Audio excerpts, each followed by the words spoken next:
What's happening, family? I was on the phone with one of my friends about 2 o'clock, and she said she was going out tonight. She said she was going to get off the phone, so she go take a nap, so she won't be nodding off and shit, and I started laughing. Sitting over there in the corner waiting for my turn to go up. I got to call her tomorrow and apologize. I'm mad as hell I ain't taking a nap earlier. But I'm going to try to get through this. I ain't actually how much time I have, so just flag me or something when I'm done. I'm going to try to squeeze a whole lot into a little bit of time. Word. I go by the name of LOSCHIL. And most of the time when people hear my name, they think lost, L-O-S-T, child, C-H-I-L-D. But see, what I did is I took off the T and lost, took off the D and child, and smashed the rest together into one word, L-O-S-C-H-I-L. LOSCHIL. See, I was given up for adoption at birth, and 45 years later, I'm still looking for my mother. It's LOSCHIL, all right? See, I am descended from that which I know not directly, but my complexion and hair texture point me in an undeniable direction connected with my demographic section, perfecting a pattern of manhood manufactured by men who actually knew what it meant to be men. Far from perfect in relation to salvation and sin was grounded on a foundation laid for us way back when, like back when a man would make a child and then stick around and see that child growing and nurtured with a strong hand, so right from wrong that child would know. But currently there seems to be some common misconceptions about us men of color, characterized by these clowns who on TV, we be that which we see as detrimental when our own eyes liken to the lies laid out for our own demise at some point. Somewhere, we've got to sever these ties, like try unplugging the TV, maybe changing the radio station, because reality TV can't be reflective of the future that we're facing, erasing our royal lineage passed down from generation to generation through the word that's spoken and the stories that's told. And well, I choose to hold fast to these truths, which is self-evident that we as a people have evidently been led to forget. Letting someone else tell us who we are and how we're supposed to dress, how we're supposed to talk, and how we're supposed to walk in the ways of wayward men. Well, I stand here today before my peers, before my elders, but especially before those not quite as advanced in their years, as the voice for something, damn near anything different, because I'm lost. I'm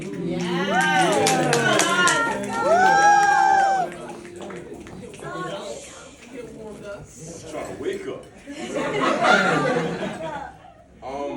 You awake? Just take that, I think most of the time, I think the sis spoke about the trap music. I was listening from the back, and I think most of the time when I go out like this, it's more rappers than it is poets. I think most cats don't really understand that without the poetry of the 60s and 70s, we wouldn't have the rap and hip hop that we got today. So I think I try to, a lot of times I will go out and I'd be like the only poet on the list of all rappers or whatever. So I kind of came up with this piece just as it's called My Ode to Hip Hop, because I mean that's what I came from. I never read Langston and all of them when I was younger. I was listening to Big Daddy Kane and KRS-One and Public Enemy, and then the dancehall side with Bourgeois and Spragg and all of them. So I didn't know what poetry was until I got older. So this is my ode to hip hop. I think I'm gonna try to get it out, maybe not.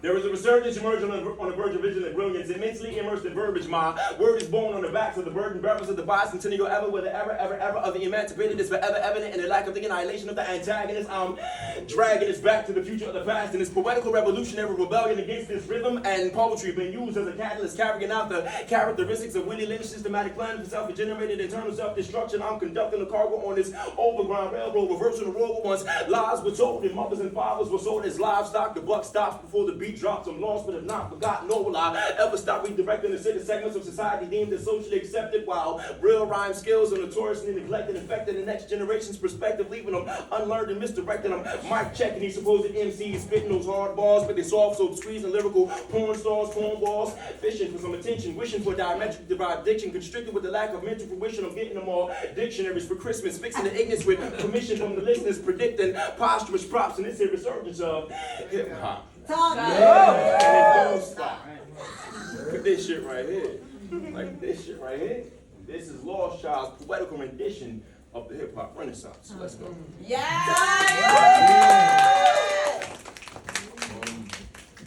This is entitled Letter to My Little Brothers.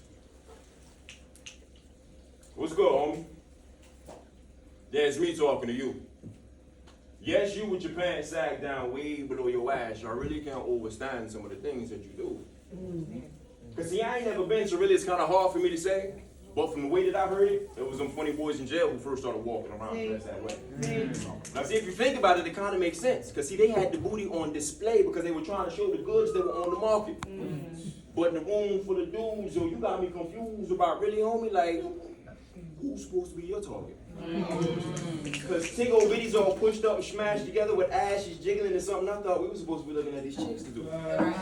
But now, no matter how hard I try not to look, I can't help but see the bitch in you. Well, congratulations, homie. I heard you just got another tat, so I guess now you're really supposed to be a G. This coming from a plain old regular type dude without one single tat, but you still ain't shit compared to me. Because right now, your whole entire manhood is based in somebody else's mind. And I really hope and pray that you get it together soon, because believe it or not, you're running out of time. And I hear you running around bragging, talking about all these chicks you claim you got. But a lot of these cuties is walking around with the cooties, so yeah, you got the booty, but really, you the one who got. Now, I ain't trying to embarrass you or nothing. See, I'm just dropping some real life facts, because I live my life and I survived my mistakes. I'm just trying to help you from falling for some of the same traps. Because I got homies dead and gone because somebody lied and did them wrong, and I'm not wishing that same fate for you. So I wrote you this letter in hopes that you might start making decisions a little bit better. Please start thinking about some of the things that you do. But I'm not going to beat your eardrums up or nothing, because I know with my luck you're going to get offended and want to fight. But trust me, it's not that I'm worried or nothing. I just know that your mind is set for self-destruction. I just hope some of this seeps in, and eventually you'll begin to see what's right. But in the meantime, in between time, this stands as my letter going out to all of my little brothers. And unfortunately, these older motherfuckers that's in their 30s and 40s trying to be 19 and 20 cool. Like, if you're a little bit older, you done gained some weight, you got butt hanging out the front, butt hanging out the back, and you got on skinny jeans. Like, come on, like, I'm trying to figure out, ladies, by a show of hands, who think, somebody think this shit is cute, apparently. Not I. They still doing it, I mean? Like, if you 19, 20, you still trying to find yourself, that's cool. Whatever you doing, good, bad, or indifferent, because we all went through that stage or whatever. But if you're 40 and you still looking, just stop. You get more credit for being an old corny dude. Like, if you ain't really with this shit, but you like OG cats to give you that respect, as opposed to being that old dude, you like, yo, this motherfucker, like. So it's just like, man, give the young cats something to grow into. We got to be examples whether we want to be or not. So that's just my letter to my little brothers and others.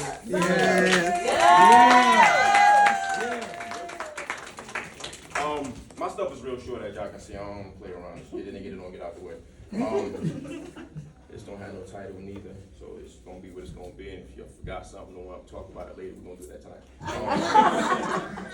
Yes, talk it. Yeah. This is my initial rhyme. Because see, in my head, rhythm is measured in motion.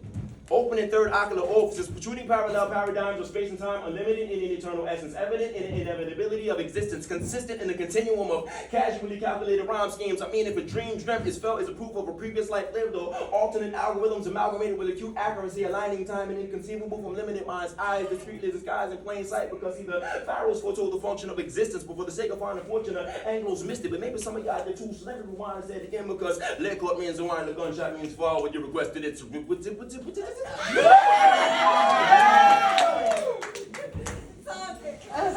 Chill. I said the pharaohs. The pharaohs foretold the function of existence, but for the sake of finding fortune, Anglos missed it, desecrated the definitions defined by the inscriptions, aligned with astronomical anomalies attenuated by these astrophysicists who are physically limited without the insight of the ancestors. But see, blessed by these benefactors, my brothers and I rely on innate insight on universal law, which once lay legions breathe in the same atmosphere. But what's happening here is deception. Dissecting the diatribe of the believer's misdirection, redirecting the inflection of anything correlated to melanin, correction carefully calculated for the consumption of any of many who made it to see the resurrection of the Son of Man. See, I stand here on stolen land where my stolen forefathers before me would stand here on stolen land. And now the chickens done bust the fuck about the coop and come home to roost. Some seed has taken root from that strange fruit. See, this truth you can no longer refute, because see, the day of reckoning is upon us, and many will make it, but for those who do, you will see the dawn of the new sun on the horizon. Grand rising, kings and queens. Yeah. I'm gonna do one more. Get it in, get it on, get out the way, and we just want to enjoy the rest of the evening. Don't forget to support your vendors. Oh, I'm gonna say this now because I usually forget. We talked about it earlier. Thank you for reminding me, but I didn't say it anyway. But I'm gonna say it now before I forget by the end of this piece. If you follow me on social media, it's either Facebook or Instagram. I said or, not and. Don't do both, because I post the same thing. You don't need to say the same thing. It's Poet LOSCHIL. Poet POET LOSCHIL LOSCHIL. Like I said, take off the T, take off the D, smash it together. One word. Poet LOSCHIL. We'll talk about that later if you didn't get it this time. Yes. This is the last one. I flipped this directly from the ebook of scripture. Spit these lyrics, and when they hear it, they make bitches just want to get with you. But if you're a man who stands on morals and principles, you can easily fuck them over, but you won't, because that's not what real men do. You treat them like queens, even if they've never seen this version of themselves from within. Then you direct them towards respecting themselves first and foremost in all situations with family, foes, and friends. And maybe then they will begin to see that a bitch wasn't even never part of their character, but actually something that was imposed upon those that were never supposed to be able to read to supersede the misbelief that we were only 3/5 human beings. Now through these poems I exposed to these same folks that we are still kings and queens, and we're to accept absolutely nothing to fuck less, especially from American Europeans. Because if freedom rings while bodies swing from poplar trees throughout the South, then we gonna swing and bring them things till all the crackers get ran out. Because I've heard it told that until the lion begins to tell his own story, that the hunter will always be depicted as the hero. Well, I've got my pen, I've got my pad, the inks, the blood from all my people that were slain by the same man who still maintains that we're not as equal. Come on, man, let's talk facts for a few seconds. Or better yet, let me ask a few questions. Like, who are the real killers? Who are the real animals? Who are the American homegrown domestic terrorists? Like, in the history of this country, have you ever heard a story of or seen a picture of a bunch of black men standing arm in arm with their wives and their children, and they all happy with smiles on their faces, and they standing there taking a picture with a white man hanging from a tree in front of them? Throughout the history of this country, have you ever heard a story about a bunch of brothers hanging out and having a good time, drinking or whatever, seeing a white dude run across the street? So they went, not only did they beat him up, but they put a chain around his neck, tied the other end of the chain around to the bumper of the pickup truck, and drug his ass through town until his head popped off and his body went in the ditch and his head went up in the woods. Have you ever? Never. Have you ever heard a story of our so-called black militant groups, the Panthers, the Nation of Islam, or any other group that you know of within this country that went to white suburban America on a Sunday, planted a bomb in the church, knowing that people would be in there, blowing up men, women, and children, specifically innocent little girls? Have you ever? Never. Again, I asked you, who are the real killers? Who are the real animals? Who are the American homegrown domestic terrorists? It's them original gangsters, them reds and blues on that white flag that they still represent. Lies and facts from fairy tales, no figments of my imagination. And before I die, I would like to see black lives truly matter to those within this nation. But honestly, my faith ain't that great to believe that these savages can be civilized. So until the philosophy that holds one race superior and another inferior is finally and permanently discredited and abandoned, everywhere is war. Until the color of a man's skin is of no more significance than the color of his eyes, I've got to say war. Until that day, we are in a war. So last out of first respect, I am LOSCHIL. Thank y'all for your time.